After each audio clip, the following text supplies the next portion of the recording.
Hey friends, welcome to another episode of It's Not All Rainbows. I'm your host, Lindsay Goodman. I'm a certified trauma recovery coach, and I'm also a survivor of abuse in a queer relationship.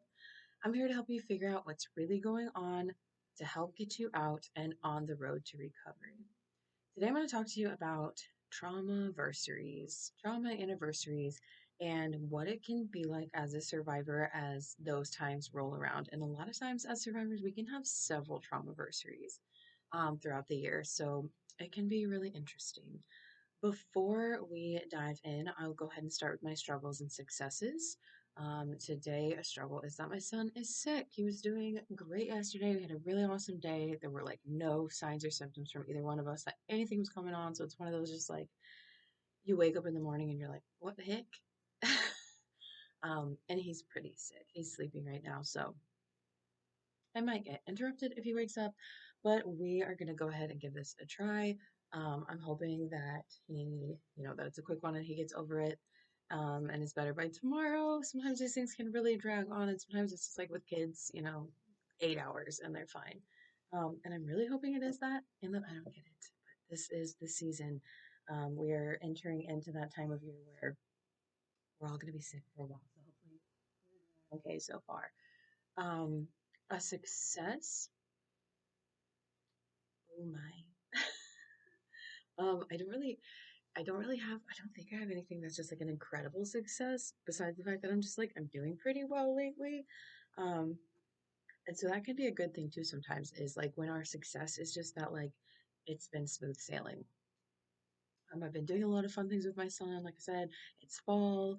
We've been doing activities. We've been having a good time. So besides being sick and besides what I'm about to talk about, which is a pretty big thing, I'm doing pretty well. So I'll call it a success.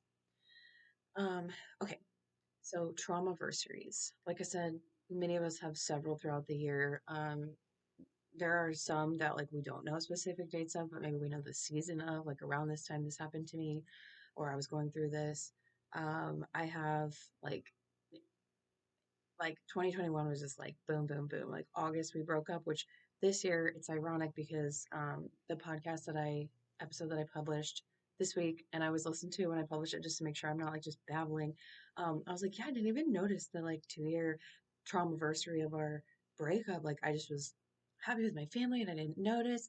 So let's keep that in mind because that's one thing that can happen is that you don't even notice. Like you're healing and these things start to fade away and you're doing great. And that's a really cool healing milestone for us. But as I was listening to it, I was like, okay, well, I am definitely noticing the one I'm in now.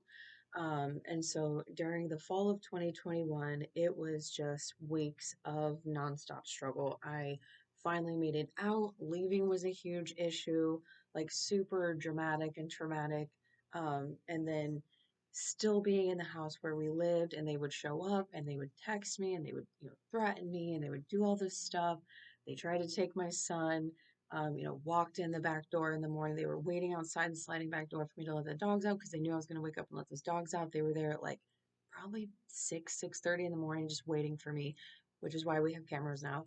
And then we left. I had to leave the dogs behind, which a lot of people are like, I could never do that. But let me tell you what, if your child is in danger, you're going to leave. I knew that they wouldn't physically harm, like they weren't going to like physically harm the dogs in terms of like, I don't even want to say it. But I knew it wasn't going to be easy for them. I also had a lot of hope that I would get them back. And this is not something I'm going to get into that much because I have done a lot in terms of talking about the dogs. In fact, I just recorded another episode. It's going to be called Pet the Dog. So that'll be published before this one, so check it out. Um, what else? Yeah, and then getting out, leaving the state, going no contact, still having a lease, shared lease with this person, waiting to see if I was going to get the dogs back. I was far away. I was starting to travel. I was doing happy things, but I was still trying to figure out what to do with the dogs. The police were a little bit involved, like with that whole situation. Then I broke the trauma bond. I went no contact. I broke the trauma bond. It was a very painful time, even though good things were happening at that time. Like I said, I was with my family. A couple weeks from now, it'll be the 2 year anniversary of when my son and I got on a plane, left the country for the first time together, and started our love of travel that we have together, and all those really awesome memories that we have. But like I said, it wasn't really like weeks long, months long. yucky time. Like just the whole fall was just not great for me. And so when it was leading up to this time, I had told my friends like, "Hey, I'm getting into this season. It might get yucky. I might feel down. I might feel X, Y, Z, blah, blah, blah." And they were like, "Hey, if you need to talk about it anytime, we're here for you.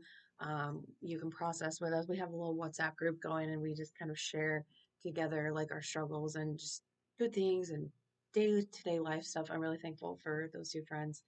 And but then the time rolled around, like it got closer to time, and I kind of forgot, right? I wasn't just like, oh my gosh, today's the day. I did remember the day that we flew out because I had Instagram memories of like my cup at 2:45 in the morning, getting ready to get on a plane to go to Indiana.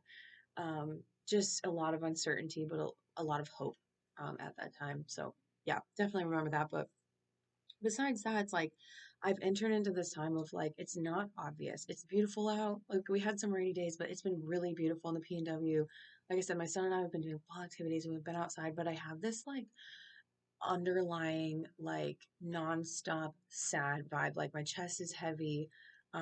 Sleep hasn't been great. I have no appetite. I don't want to cook or prepare food, which is something I used to love. Of course, that was before I had kids. That was before this abusive relationship. I would cook all kinds of dishes. I would make Jamaican food. I would make Puerto Rican food. I would make Spanish food. I would make all, like my favorite dishes of wherever I traveled, like to the best of my ability, like with what resources I had. Um, but like obviously that got more difficult when I had a kiddo and I had more responsibility. And then after like being in an abusive relationship, I was like, I don't feel like cooking anymore because that just was like something that I had to do a lot, and grocery shopping and cleaning up and all that. And I'm just like burnt out with it.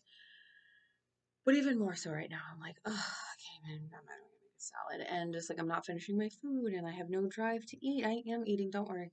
By the time you listen to this, I'll probably be on the uptick. But it's just like, man, am I depressed? And I know I'm talking a lot about myself right now. I'm just like, I.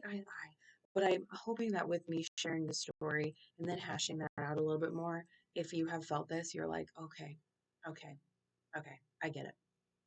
And so I'm just like, I don't have depression. I have CPTSD, which I have been healing.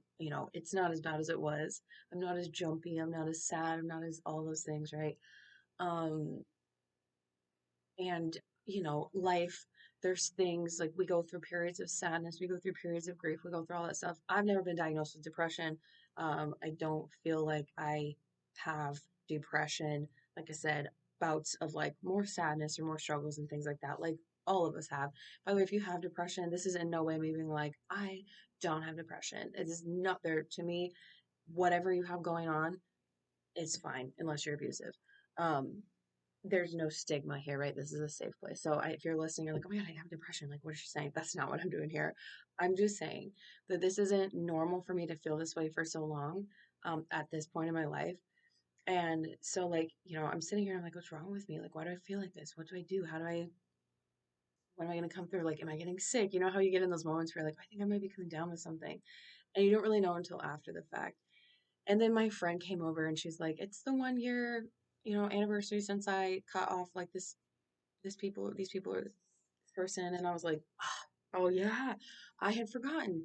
Because again, like when you're a year out, 2 year, probably the first year you really remember it, like 2, 3, 4, 5 years, you're remembering it less. Some people do. Some people purposefully like celebrate, every year, and that's fine. And I can see myself doing that for the no contact date for a while because it's really an incredible thing that we have done, and it's really hard work. It's not easy, and it deserves to be celebrated if that's what you want to do. But sometimes we think about it less, right? And like I said, some of my things I really think about, like October 20th rolls around, I'm going to be telling y'all 2 years no contact. I have some things that I think I want to do for that just to spread awareness and whatnot. But it's not something like in my day to day life right now where I'm like, wow, 2 years ago on this day, I was really sad and blah, blah, blah. And so it can be really confusing. That's my point. You might not understand why you feel this way. And maybe you don't. Maybe you're completely fine. And maybe another time of year, like nothing related, it just sneaks up on you. We can't really tell because the body keeps the score. If you haven't read that book, it's usually right here. It's in the kitchen now because I made a TikTok with it yesterday. But the body keeps the score is a really like popular book for trauma survivors. It's one that's often recommended to help us understand that, a lot of times, even if we're not like today on this day, whatever, like our bodies know, our bodies and brains store those memories for us. Um, and even as we begin to heal and we're processing those things, the hope is that it does get better, but there's no guarantee that you're not going to still feel funky. And I don't want that to be said and have anyone be like, then what's the point of healing? Or like, oh my gosh, I'm going to be like this forever.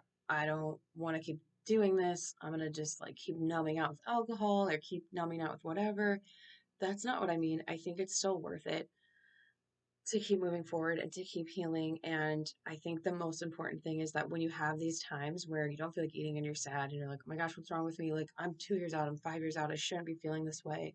Is to slow down and acknowledge that these things did happen, that you did go through these things, that you're human, that our brains and bodies are incredible and they do incredible things. And sometimes yucky stuff is in there, and to just acknowledge that, even if you don't fully understand what it is that your body is carrying at the time or what it is that you might need to process, um, give yourself grace and compassion and just be like, it makes sense that you're feeling yucky right now and it's temporary.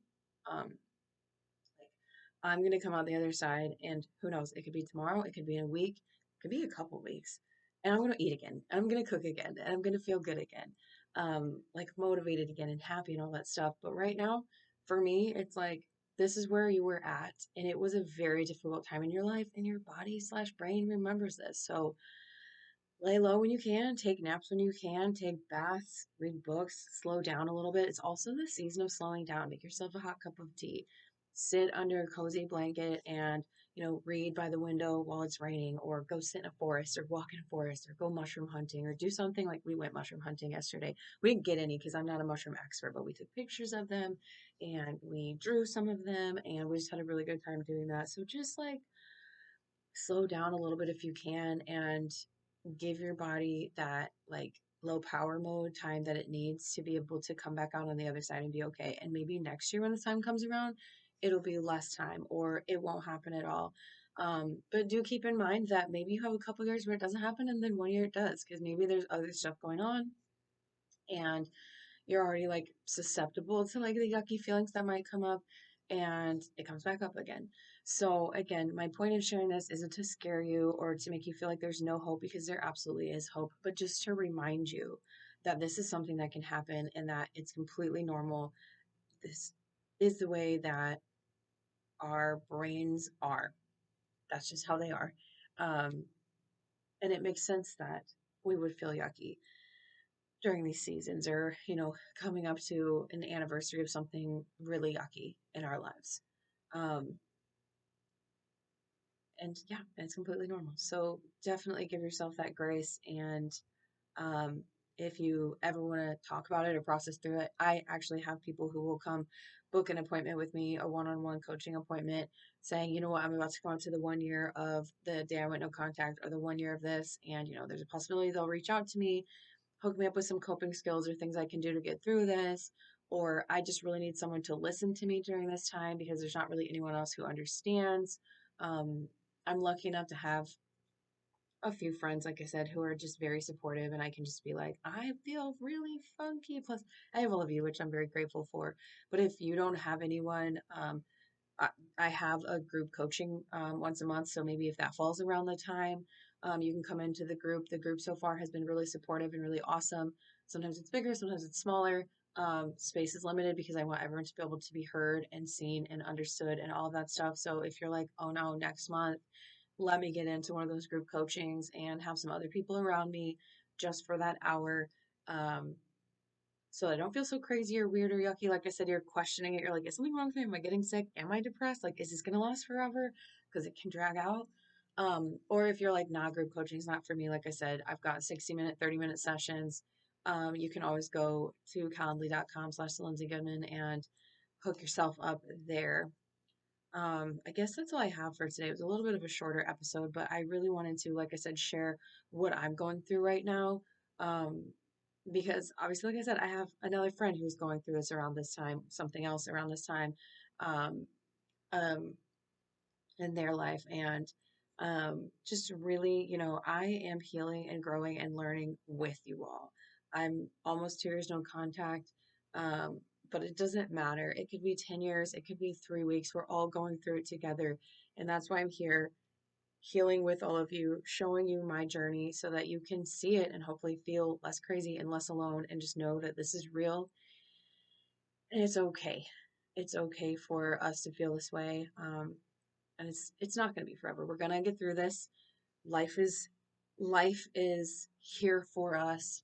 We're going to heal. We're going to grab life by the horns and we're going to do the things we're going to do. And also sometimes we might need to just like veg out on the couch for a little while and get through these, yucky patches. So thank you so much for hanging out with me today. Like I said, that's all I have. I already talked about the coaching I have available. You can also find me on all my social media, pretty much Lindsay Goodman Coaching, if you're after coaching stuff, or the Lindsay Goodman is another place that I hang out. Um, if you like this podcast, if it means something to you, if it's helped you out anyway, please rate, review, subscribe, share with your friends, share it to your social media. I want to get this information into the ears of the people who need it the most, and your interactions really do make that happen, and I appreciate it so much. That's all I have for today. So go do something nice for yourself and go drink some water. I'll be back next week with more.